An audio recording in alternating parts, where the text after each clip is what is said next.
Hello friends, welcome to my YouTube channel. आज આપણે burger બનાવશું। તે માટે આપણે પેટી મેં બનાવી છે, તમે જોઈ રહ્યા છો, એકદમ સરસ બની છે। તો આપણે વેજીટેબલમાં એક નાની વાટકી ગાજર, અડધી વાટકી ફણસી, એક વાટકી કાંદા, એક વાટકી બાફેલા વટાણા છે, તે પછી એક નાની વાટકી ધાણા અને આ પૌવા છે જે મેં 15 મિનિટ પલાળીને રાખ્યા છે। પછી તેમાં આપણે મરચું અને આ લસણ છે જેના મેં કડકા કર્યા છે। હવે એક પ્લેટમાં આપણે પલાળેલા પૌવા લઈ લેવાના છે, તેને આપણે એકદમ મસળી લેવાના છે।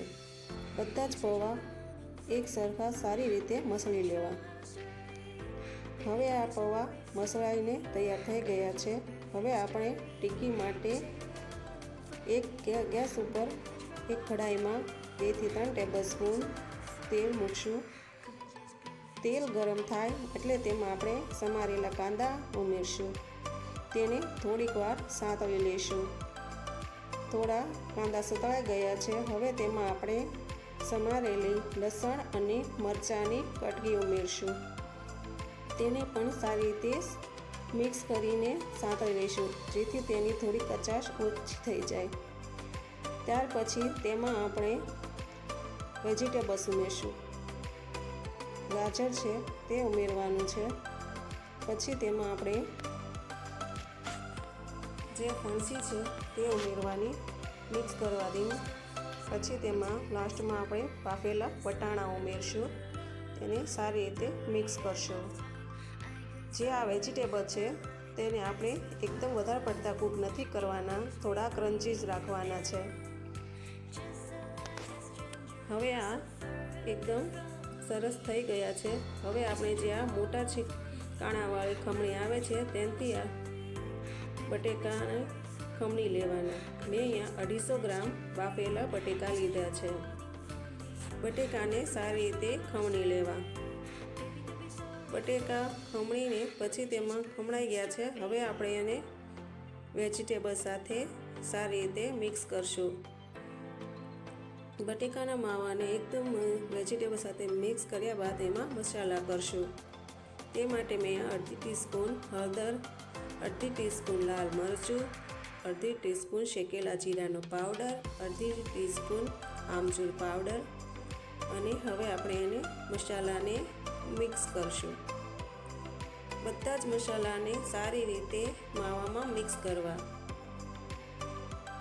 સારી રીતે મિક્સ થયા બાદ હવે આપણે આ માવામાં લાસ્ટમાં પૌવા ઉમેરવાના છે જે આપણે મેશ કરીને મસળીને રાખ્યા છે। પૌવા અંદર ઉમેરવાથી જે પણ બટેકાનું મોઇશ્ચર છે તે બધું જ પૌવા શોષી લેશે અને આપણો માવો એકદમ ડ્રાય બનશે।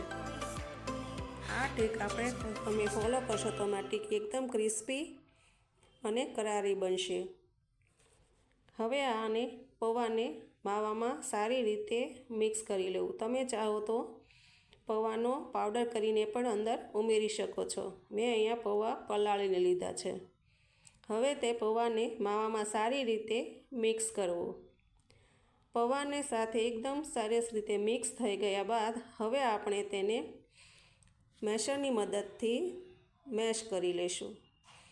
મેશ કરવાથી આપણું બધું સ્ટફિંગ એક સરખું થઈ જશે અને માવામાં ભળીને એક સરખું થઈ જશે। મેશરની મદદથી સારી રીતે મેશ કરતાં માવાને થોડો શેકી લેવાનો।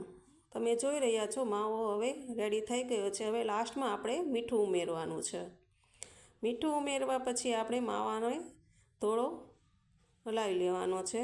તે પછી અંદર સમારેલા ધાણા ઉમેરવાના છે। ધાણા ઉમેરવા પછી એને સારી રીતે મિક્સ કરી લેવો।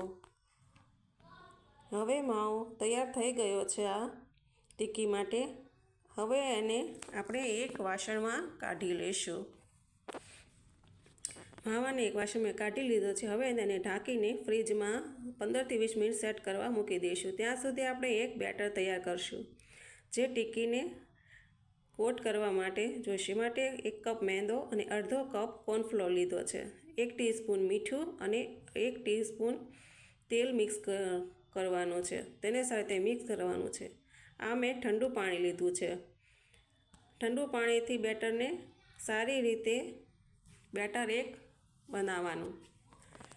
તમે જોઈ રહ્યા છો બેટર તૈયાર થયું છે, તે માટે મને એ 1.5 કપ જેટલું ઠંડુ પાણી જોયું છે. તમે જોઈ શકો છો કે એનું બેટર કેવું છે, નહીં પતળું અને નહીં બહુ જાડું. હવે આપણે 20 મિનિટ થઈ ગઈ છે, ફ્રીજમાંથી કાઢી લીધો છે માવો.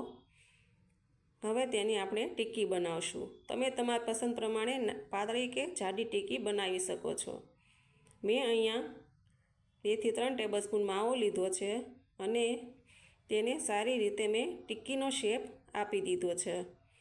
આપણે ચેક કરી લેવાનું છે કે જે આપણું બર્ગર બન છે તેમાં આપણે આ ટિક્કી કેમ આવે છે. આપણે બર્ગર બન કરતાં થોડીક નાની ટિક્કી બનાવવાની છે. બર્ગરની સાઈઝની ટિક્કી આપણે નથી બનાવવી, થોડી બર્ગરની અંદરની સાઈડ રહે તેવી બનાવી. તમે જોઈ રહ્યા છો કે મારે કિનારી પરથી થોડી બાકી છે, બસ એવી જ ટિક્કી બનાવવાની છે. હવે આ ટિક્કી મારી થઈ ગઈ છે. હવે આપણે તેને આપણા તૈયાર કરેલા બેટરમાં બોળશું. આ બ્રેડ ક્રમ્સ છે જે મેં ઘરે બનાવ્યું છે, એની રેસિપી તમારે જોઈએ તો કમેન્ટ બોક્સમાં લખી દેજો, હું જરૂર શેર કરીશ. હવે આપણે આ ટિક્કી લીધી છે, તેને આ બેટરમાં ડીપ કરશું. બેટરમાં ડીપ કર્યા પછી તેને બ્રેડ સ્ક્રમમાં આપણે કોટિંગ કરવાનું છે.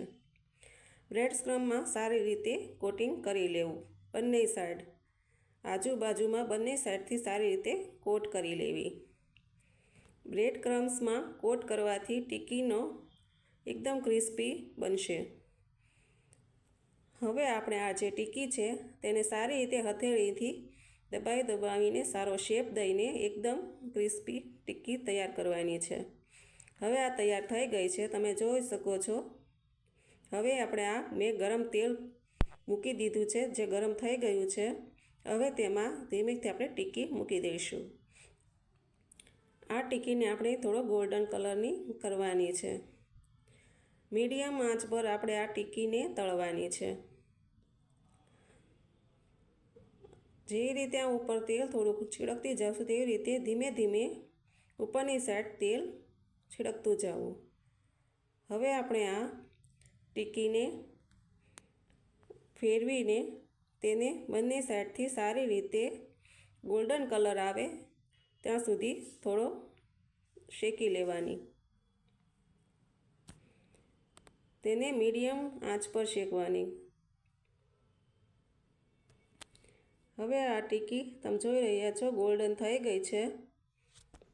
હવે આપણે તેને કાઢી લઈશું. ટિક્કીને હવે કાઢીને એક કાણાવાળા જારમાં મૂકી દઈશું, જ્યાંથી જેટલું પણ તેલ અગરનું બાકી રહી ગયું હશે તે નીકળી જશે. તમે જોઈ શકો છો આ ટિક્કી એકદમ સરસ ક્રિસ્પી થઈ છે. હવે આપણે એક લોઢી પર બર્ગર બન શેકશું. તે માટે મેં લોઢી પર થોડુંક તેલ મૂકીને બર્ગર શેકી લીધું છે.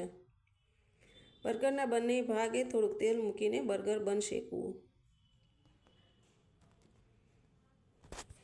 થોડું હાથેથી પ્રેસ કરીને શેકવું, જેથી ચારે કોર તે સારું શેકાઈ જાય. તમે જોઈ રહ્યા છો બર્ગર શેકાઈ ગયું છે. હવે આપણે એને બર્ગર તૈયાર કરશું. તે માટે જે મેં ઉપરનો ભાગ આવે તે નીચે રાખ્યો છે, તેની ઉપર મેં જે વેજ માયોનીઝ આવે તે લગાવ્યું છે. આ મેં વેજ માયોનીઝ લીધું છે. તમે ચાહો તો જે ચીઝ સ્લાઇસ આવે છે તે પણ તમે મૂકી શકો. બર્ગરની ટિક્કી મૂકી છે. તમે ચાહો તો કાંદા અને ટમેટાની સ્લાઇસ પણ મૂકી શકો છો. હવે તેના ઉપર ટિક્કી ઉપર મેં તો બર્ગર માટે સ્પેશિયલ લેટસના પાન આવે છે તે પણ તમે મૂકી શકો છો. હવે આ તેના ઉપર આપણે જે બર્ગરનો નીચેનો ભાગ હોય તે આપણે તેની ઉપર મૂકશું. હવે આપણે આ બર્ગર પલટાવી લઈશું. તો તૈયાર છે આપણું બર્ગર. હવે તેને કટ કરશું. આપણે આ ઘરે પણ બર્ગર બનાવી શકીએ છીએ, જે આસાનીથી બની શકે છે. તેની ટિક્કી પણ એકદમ ક્રિસ્પી બને છે. તમે જોઈ રહ્યા છો બર્ગરની ટિક્કી એકદમ સરસ છે. તો તૈયાર છે burger and French fry. French fry મેં ઘરે જ બનાવી છે. Thank you for watching.